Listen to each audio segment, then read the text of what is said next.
we're very lucky to have Mitch on here today joining us for the second year in these mentor sessions to offer some expertise and feedback. And I'll let him introduce himself in a moment, but just to give a rundown. Today, you saw the agenda. We'll give a few minutes for each project. We'll try to ask that you and the other creators do like a 1 minute sort of spiel, elevator pitch, and then Mitch and I were able to take a look at the projects in advance, so we do have some context. And then if you could try to ask a few specific questions to get us started, and then we'll take the rest of the time to give some feedback.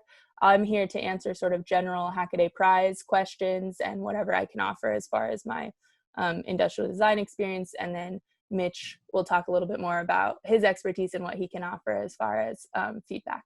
So with that, I'll give it to Mitch.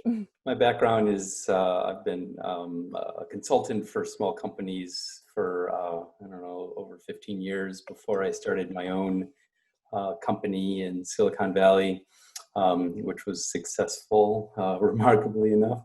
And while being a consultant, I did a lot of helping a lot of small companies with their problems and learned a lot along the way that I'm happy to share for the last many, many years of my life. And I love doing that.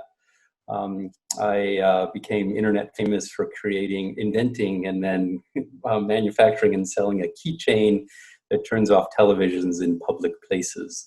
And got that manufactured with my experience from when I was a consultant. And and that was super amazingly successful, much more than the Silicon Valley company that I started, just making TV be gone, helping people turn TVs off and thinking about time in their lives. And time is important. So, and with that in mind, I'll stop talking so we can move on. Awesome. Thank you, Mitch. All right, so we can go ahead and get started. I hope the others come on, but we'll see. Maybe you'll get extra time, John. All right. So go ahead and tell us a little more about your project and what we can help you with. Sure. I've got 2 projects going right now, but I'm just going to focus on the boat detect for this. I guess if I have more time, we'll switch over to the IV fluid warmer as well. But my background a little bit is I'm a mechanical engineer. I've worked for a cooling tower, so HVAC company for a couple of years. And now I'm working for a lithium battery manufacturer there in Missouri. In my free time, right, I like to do open source projects. My biggest one that I submitted last year for the Hackaday Prize was a CNC painting machine. And I'm really excited to just kind of dig into these interesting challenges this year, more nonprofit based, and really interested in what or how I can develop the products to encourage people to replicate them and make them attractive, and kind of understanding quality control with these open source projects as well. So Boat Detect is a device that can detect boat activity in vicinity of where it's installed underwater. The depth, at what depth and distance that needs to be away yet, I don't have a good idea yet. And it'll log periodically that boat activity to a memory card on the device, and then users will between charge period, or at the end of the life of the battery, right, when that fully discharges, users will retrieve the device, pull the SD card off, so upload all that data to their computer, like an Excel document or whatever, and analyze that data, understand what level of boat activity was seen during different parts of the day. And I can kind of see it being used for two applications. Granted, I'm not fully aware of its end purpose. I'm from Kansas. We don't have too many lakes or oceans nearby. But I'm trying to foresee that it could be used, one, for marine protected areas where you don't want boats activity to be active in. So you could try to understand, are boats going there illegally, and at what times, so you can develop a better enforcement strategy or another way you might be able to use it if you want to understand how much boat traffic goes through a waterway in a given day. So it act much like those counting strips that utilities or municipalities put on roads to understand how much traffic goes through an intersection. So that's generally the overview of this, the goal of this device. But also, right, what I was saying, I want to make this attractive for people to replicate. So I want to make it as low cost as possible. Right now, I've got it under $30. I want to make it as easy to manufacture as possible. So I don't want to use, even to the point of I don't want to use 3D printing. I want to use all common off-the-shelf parts that anybody anywhere in the world could potentially buy and assemble. So yeah, it's a really fun challenge on this one. Trying to think of some areas that I could use some help on are understanding like supply restrictions in developing world, or some of what level of electronics assembly knowledge can be assumed across the world to if someone wants to use these in say like far away from here, Africa or other developing nations, what do I need to consider there? And then kind of what I was talking to earlier, what are some methods that I could use to improve reliability, or really maybe some quality control for this product, as people, like everybody who's assembling it is going to have their own challenges, own level of experience. So just kind of getting towards the best, easiest to manufacture version of this project. Yeah. So when you say manufacture, do you mean someone can take the documentation and make thousands of them, hundreds of them, millions of them? I would anticipate maybe, let's say like 20, 30 of them. It really depends on what kind of what range of underwater ecosystem you're trying to protect, or how large that area is. Yeah, so that's not really manufacturing necessarily, if this is, unless there's something really tricky about the assembly. 20 or 30 is just one person sitting at a desk for like a day, right? Sure, yeah. So if you have good assembly instructions, you've documented it well, and you've tried it with various, I'm just talking off the top of my head because I don't know all the details of your project, but you know, there's various tolerances for the mechanical pieces and the electronics. So if it all works with plus or minus so much % off for size and for values of parts, that makes it much easier for people to replicate and have good results. So is that something you thought about? I think on the tolerances, I'm just off the top of my head, I don't think mechanically shouldn't have too much issue right now. I'm thinking about packaging everything inside a water bottle, about like a 1 liter water bottle, which I think is fairly standard size. It's available anywhere you go. It'd be like the wide mouth Nalgene type water bottle. So mechanically, I'm not too concerned about it. Electrically, I don't know about reliability of components or availability of components, really. I don't know much about Africa. I've been to lots of places, but Africa I'm not really familiar with. I've only been to Egypt, and that was in 2011, so my knowledge there won't be too helpful. Sorry about that. No, that's good. But places like India has a lot of infrastructure for electronics and mechanics, and there's lots of people who make things. And so like a place like India, or in South America, or Mexico, Central America, I don't know much about. But like South America and Mexico is super easy. Obviously, like Canada is easy, so there's North and South America. So I don't know who do you see making use of this, and or what?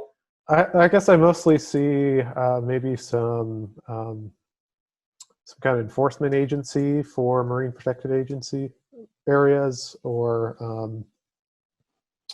conservation agencies to understand the impact of unrestricted boat access in certain waterways, or perhaps individuals that are just conservation minded to try to understand boat traffic next to their lot and how that affects erosion at the shore.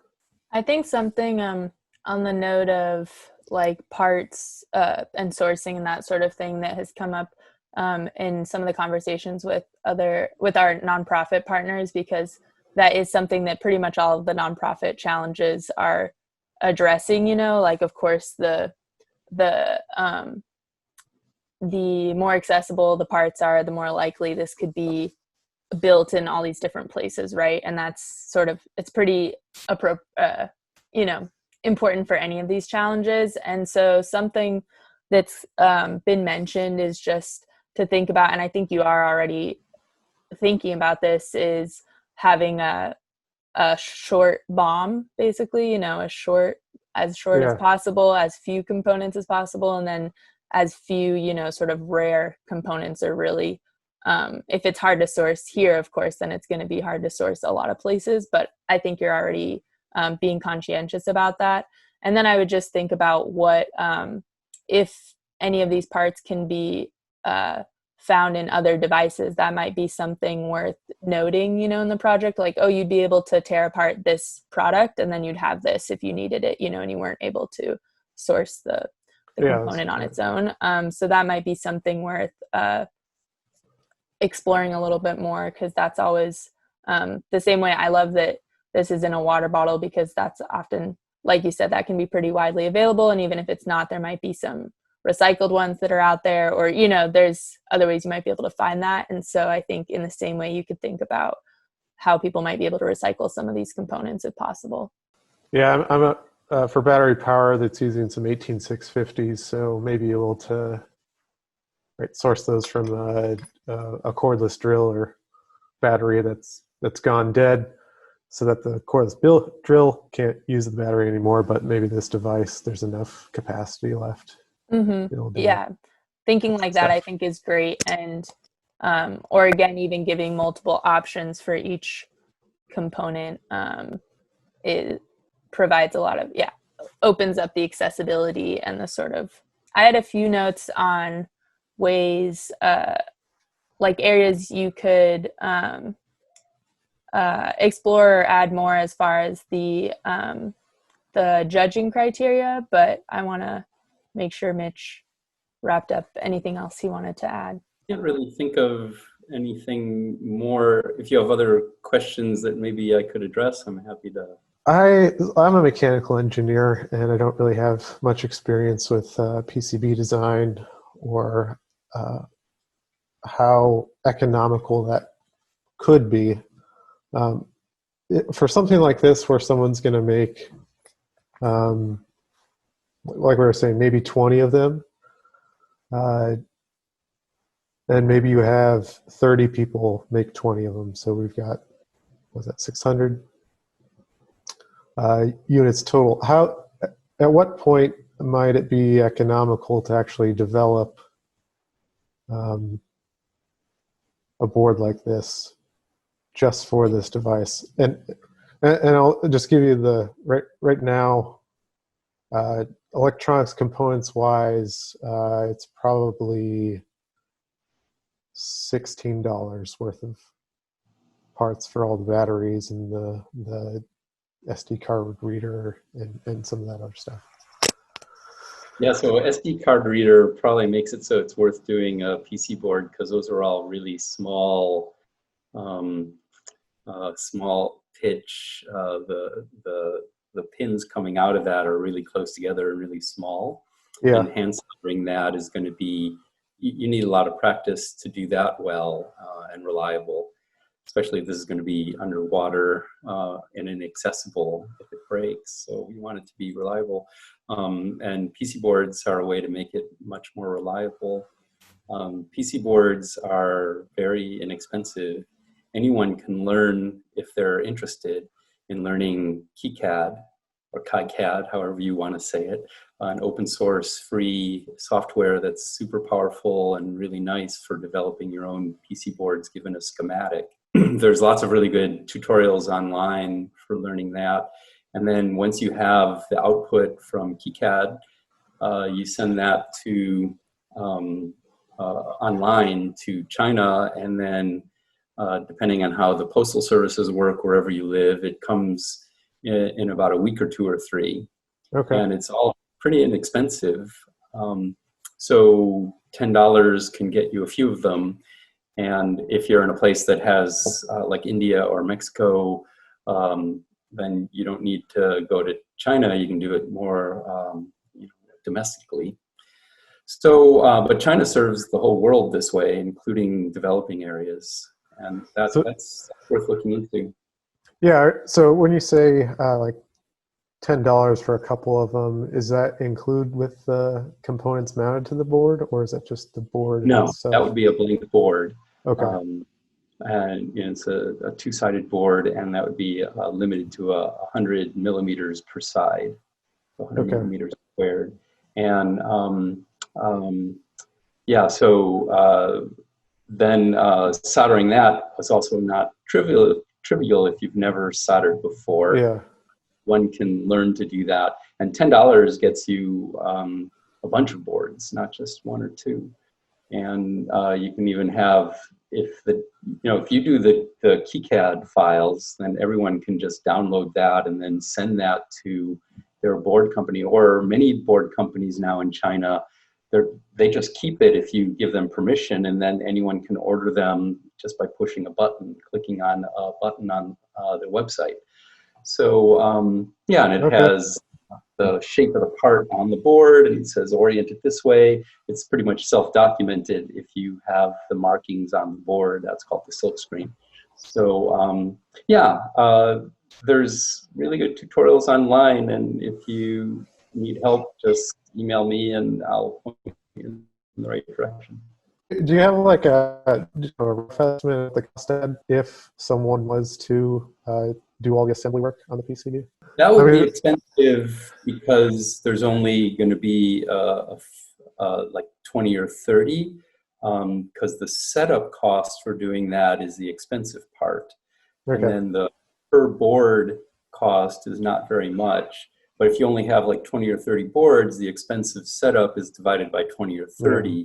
If you have 10,000, then the setup cost divided by 10,000 is really small per board. But that's a different scale of things. Make sense? Yeah, that makes sense. Yeah, so if you contact a company, they'll do it for you, but it'll be more expensive per board if you only have a handful.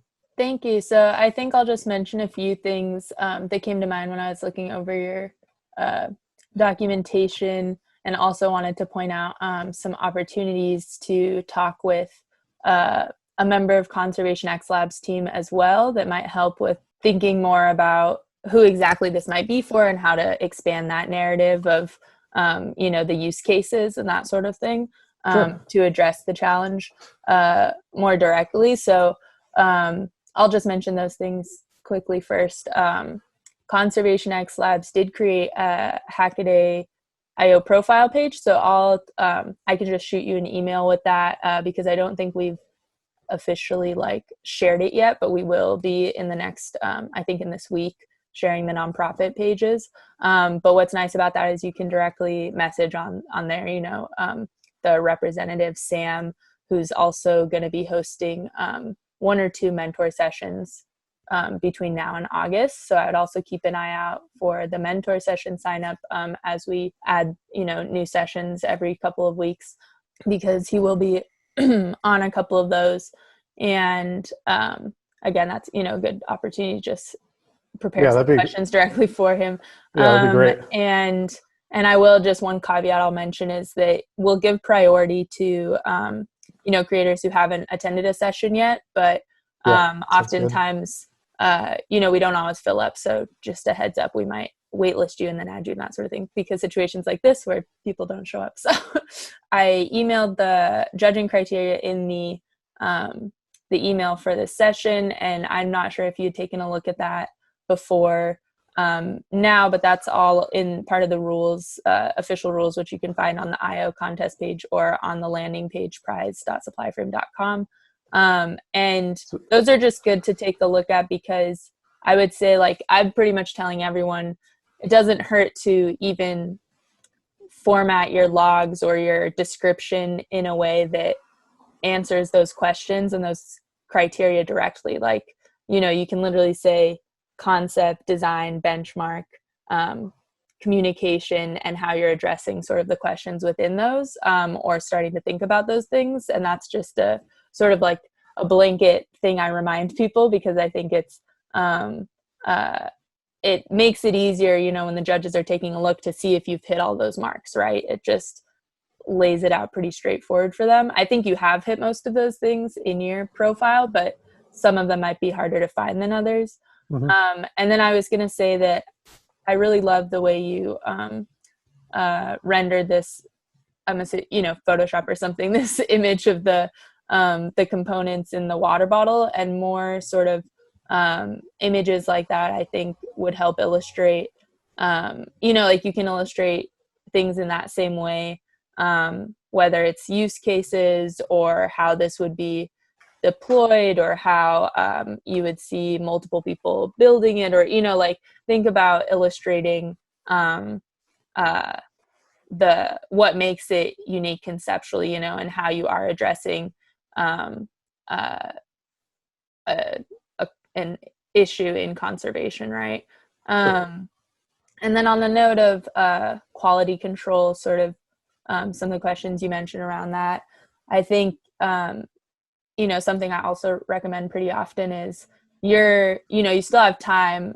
It's pretty early on in the contest, still until August, to where you could start to reach out to community members, or maybe you have people locally in your area that are also interested in hardware and projects and things, and think about sending 1 or 2 or asking someone to try to make it from a set of instructions you have, and just get the feedback. That's the best way to sort of see how it's working in the field, so to speak, right? And see what people run into, because no matter how many tries we try to imagine someone recreating something we've made, it's really hard to put yourself in those shoes, as well as just hearing the feedback directly from someone who has maybe limited electronic experience, or think about maybe different personas you can find in your community that might be able to try it out for you.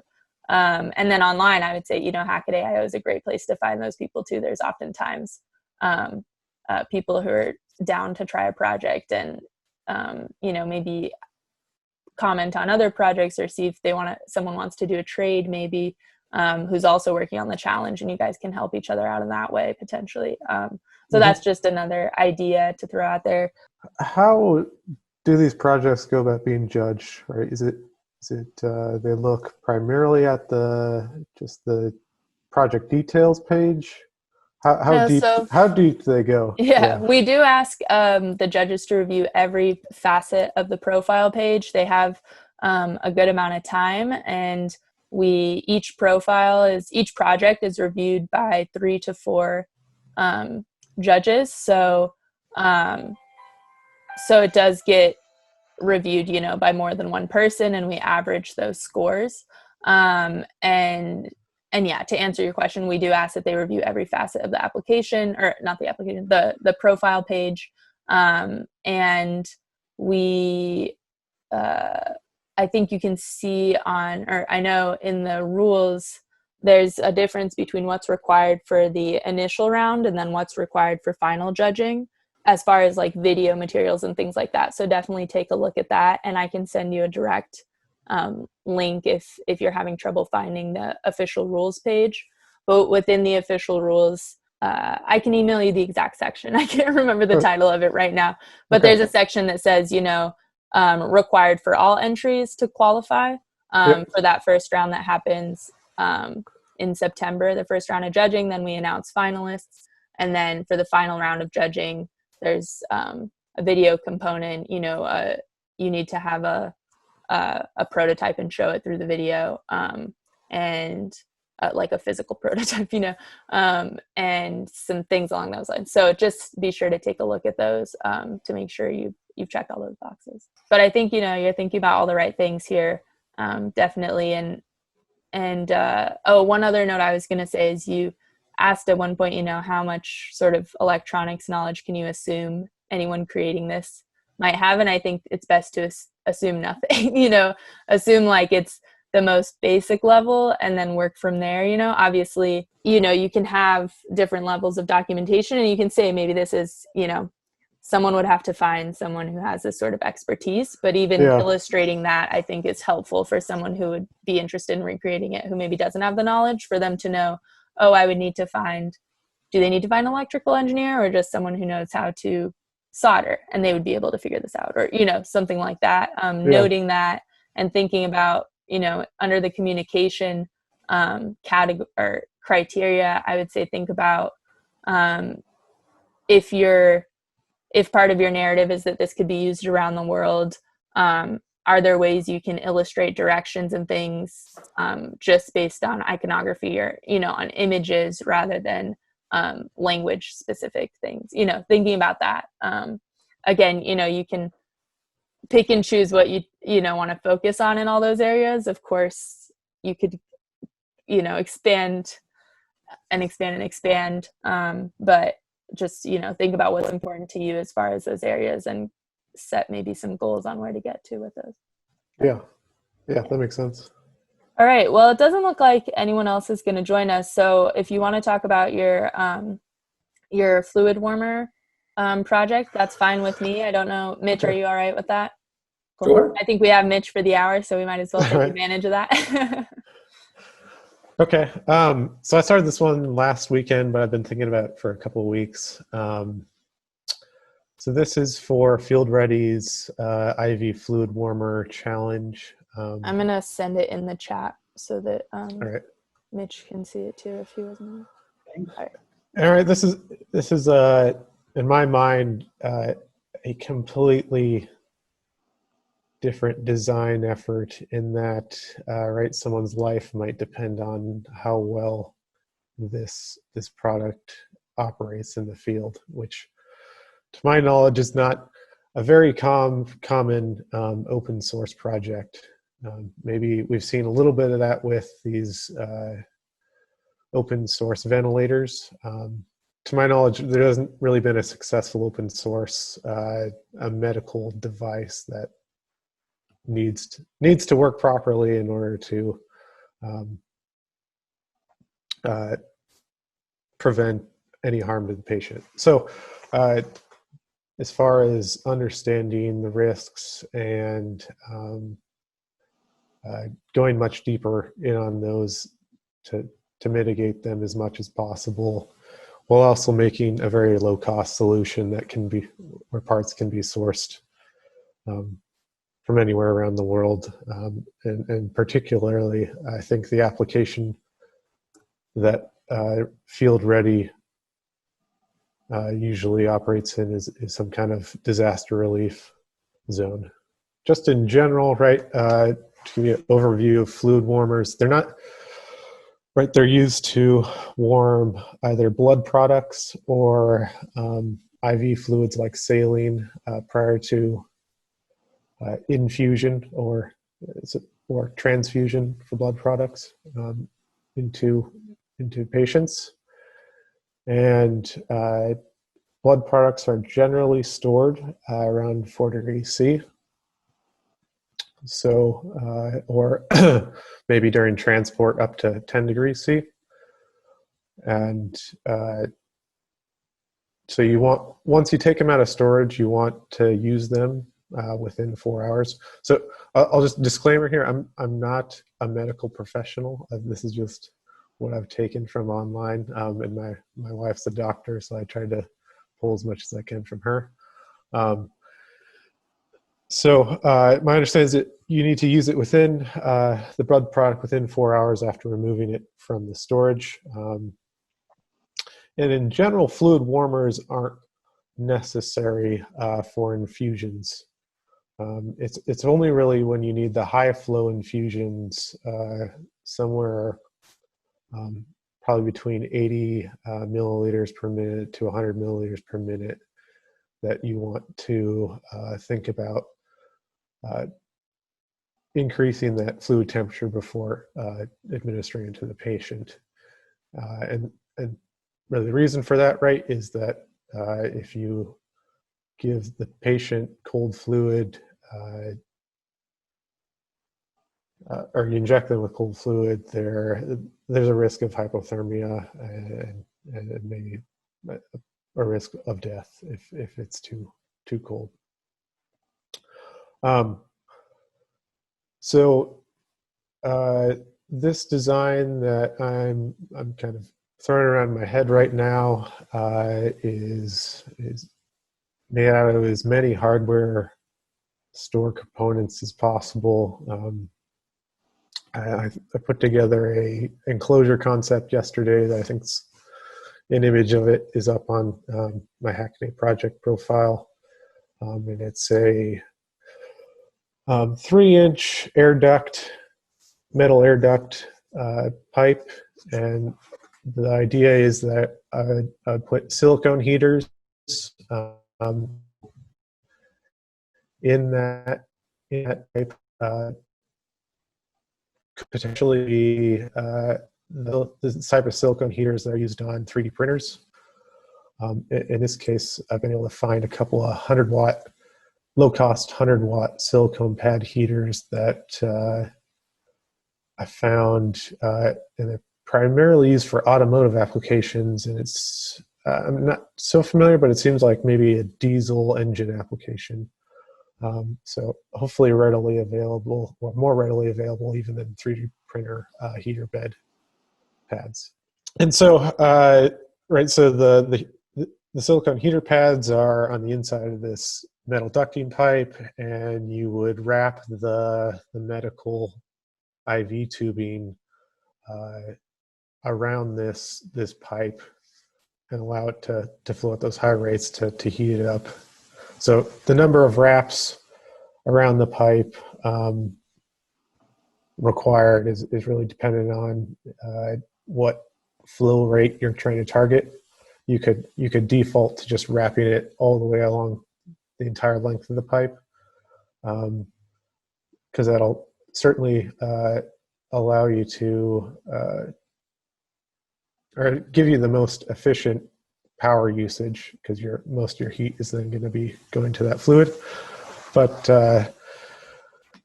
right, if you just need to save some length, if that length of medical tubing, you could just do some experimentation, fewer wraps, and maybe still get a good result. So another side of this too is I want it to be flexible to be either battery powered or um, powered from just a standard wall outlet. So I'm targeting a 12-volt system and potentially able to use a standard car battery to operate it up to an hour. I still got to work through some of those consumption calculations, but it seems pretty reasonable. It's drawing close to 18 amps to be able to heat fluid flowing at 80 milliliters per minute up from 4 degrees C to 39 degrees C. Some of the safety features that I'm building into it are indicator lights and speaker to communicate an alarm condition. All right, so I guess the primary alarm conditions are that is at a lower temperature than what you would recommend when administering IV fluids. So if it's right now, I'm looking at a target of 39 degrees C. If the temperature of the device dropped below, let's say 36 degrees C, then an indicator light would start flashing red, and the speaker would start giving you some kind of signal of an error, just to make sure that you know something's going wrong. Or right, you don't want it to go too hot, because I believe somewhere above 42 degrees C, you run into the risk of hemolysis, which is bursting the red blood cells in the blood products. So you really want to stay under that, or really be cognizant of if that's happening. I suppose removing that tubing from the patient as soon as possible. So I'm going through like a failure mode effects analysis right now to understand what are all the risks and what are the best ways to mitigate them, which I think is probably one of the most important parts of this one. And then the other challenge here is I really like I can try to characterize what the heat transfer from the pads to the fluid would be with this setup, but I think I'm going to just go ahead and test it, get some heater pads in, and really see what max flow rate I can achieve with this setup. That's a lot. I keep talking. I'm trying to understand maybe some areas that I'm kind of curious on, like how to, I guess, design in some safety factors. It might be the next place that I start to look at, so that some components are a little bit oversized. So even if the person assembling it make some errors, or at least have some safety factor to fall back on. Also thinking about like it's going to be important to define some really detailed test plan, so that once the user has built it up, that they have something to validate that it's working properly. At least they're a little bit more confident that the safety features are working properly, and this is going to be a reliable product or device in those high stress applications when you are delivering lots of blood in a disaster zone. So there's a lot at play here. Like I said, I'm going to have to go pretty deep into the details on this one, where I feel like with the boat detector, I can make a low-tech solution because there's not really that much risk involved. I definitely have some ideas to talk about. I'll let Mitch start, but just want to acknowledge Nishan joined us. Hi, Nishan. Can you hear us? Oh, let's see. Switch over to Nishan to give him some time. That's totally fine with me as well. Well, just some things like this is definitely not in my realm of expertise at all. I've never done anything for life support or life critical.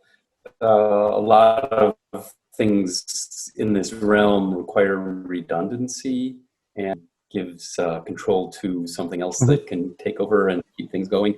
I don't know what the norms are for the fluid warmer. Have you tried looking at a product that exists and is FDA approved since you're in the US? That would be a great place to start, I think.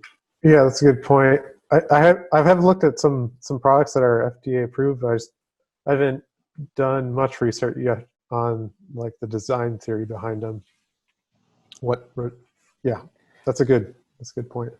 Yeah, I think that's something I was going to mention even with the boat detect as well. Part of the benchmark criteria is looking at what's already, it's sort of like competitive analysis, like what's already out there. And I think you started to talk about as far as price point, what's out there, but I'm not sure, maybe I missed it in the boat detect profile, but if you had actually, listed or compared, what some readily, solutions already on the market, how they compare to whether it's price point or accessibility or things like that to what you're creating. I think in the same way, documenting what other fluid warmers are out there and where they fail and how yours would compare.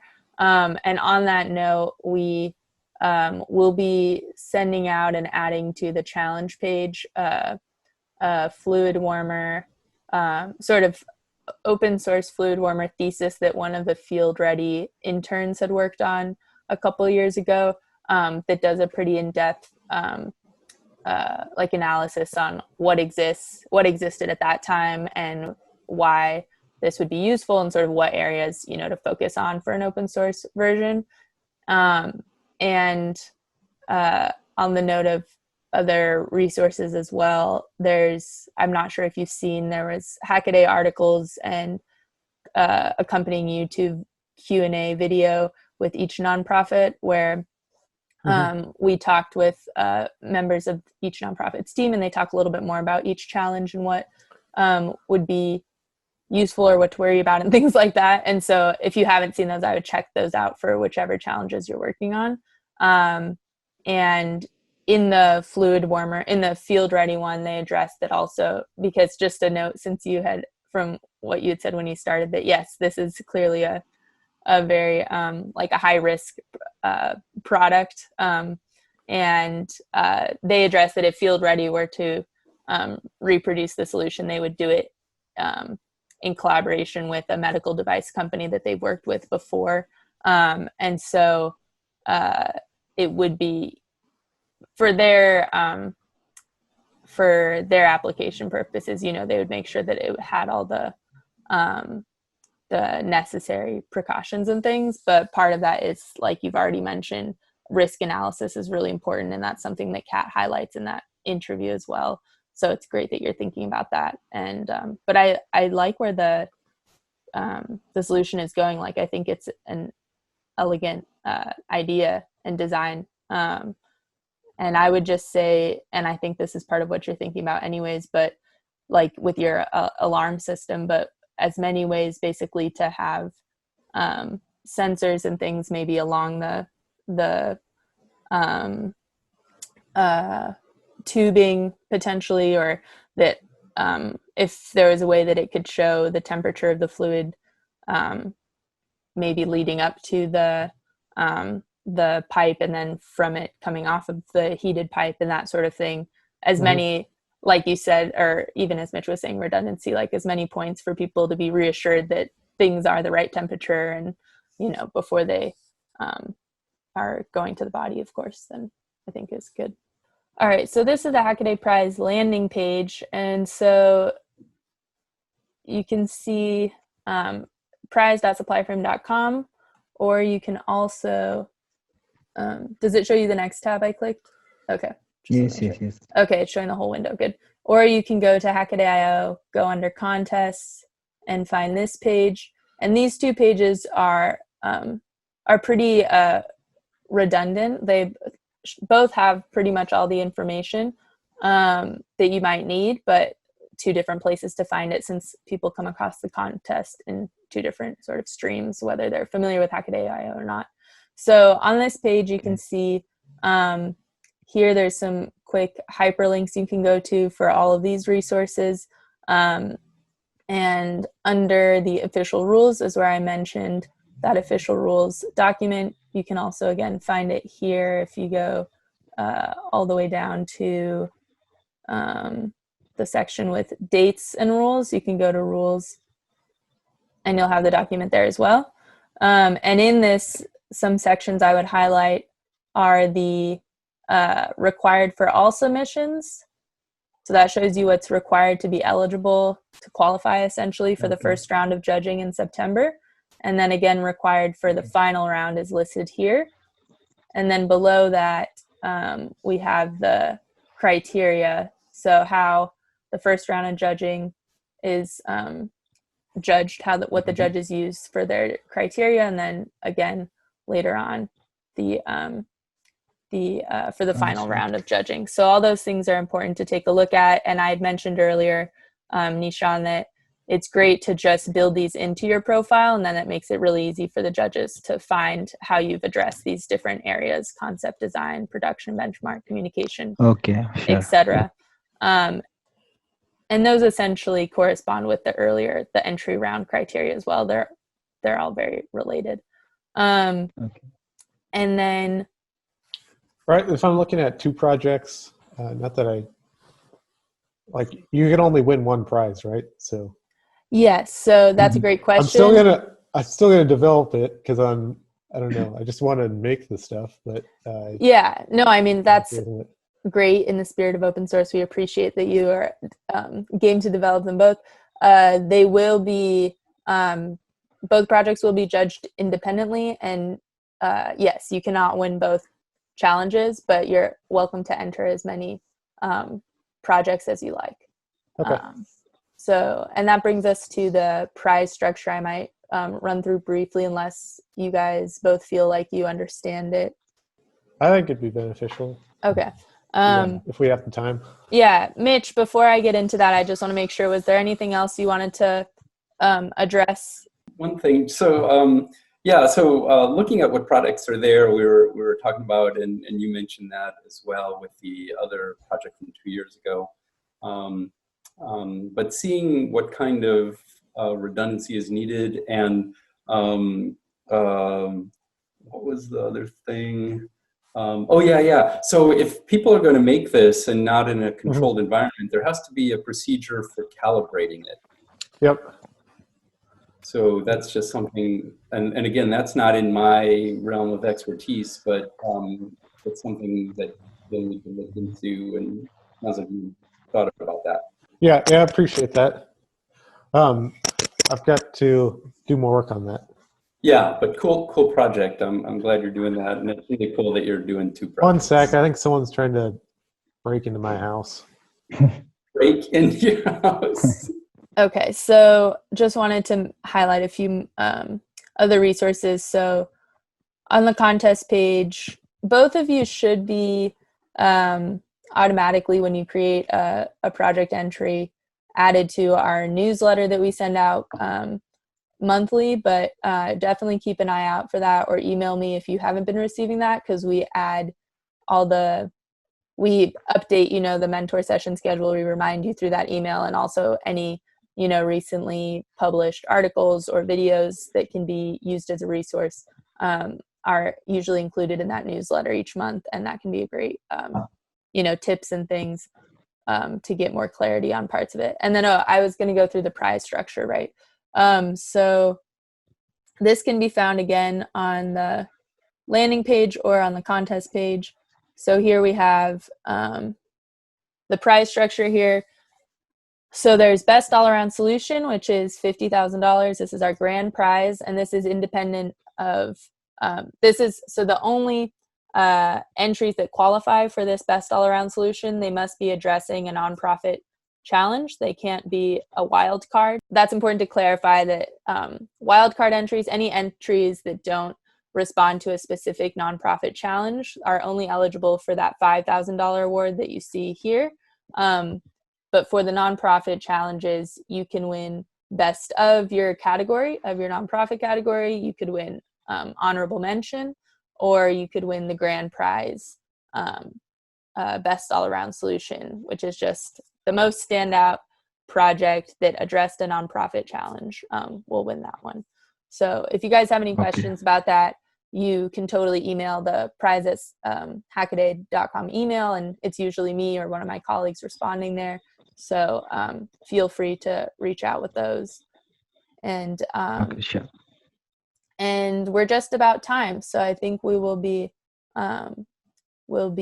wrapping up here. Thank you again to Mitch for joining us today and for everyone's contributions to the discussion. And feel free to reach out again to that email with any questions, or to sign up for future mentor sessions. We have more sessions with Mitch, and we also have sessions with representatives from each nonprofit at one point or another. So I highly recommend, if you're addressing one of the nonprofit challenges, to sign up for one of those. Alua Toby just joined us, so I'll catch up with him. But thank you, everyone. Okay. We'll find. Yeah, it sounds like maybe some time zone calculations Right. are Yeah. Potentially. All sorry right. about that. No problem. Thanks, Mitch. And thank you, John and Okay. Nissan. All right. Thanks. Thank you. Thank you.